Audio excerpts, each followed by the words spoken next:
మచ్చా, last time నేను polar parrot fish కోసం నేను ఒక ప్లాంటెడ్ ఎక్వేరియం సెటప్ చేశాను.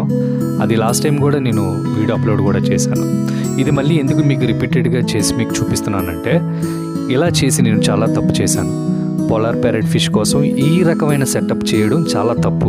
ఎందుకంటే కింద మట్టి వేయడం వల్ల ఈ పోలార్ ప్యారెట్ ఫిష్ ఏం చేస్తాయంటే ఎగ్స్ లే చేసేటప్పుడు ఆ ఇసుకనంతా బయటికి తీసి గుంతలు చేస్తాయి అన్నమాట.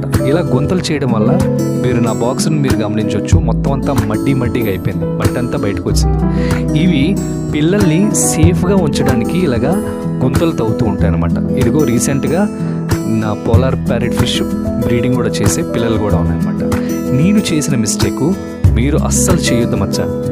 ఇలాంటి ఫిషెస్కి మట్టి కిందన వేసి ఇసుక వేయడం అనేది చాలా తప్పు. ఇది ఒక బ్లెండర్ మిస్టేక్ అనమాట. నేను చేసిన మిస్టేకు మీరు కూడా అస్సలు చేయొద్దు మచ్చా.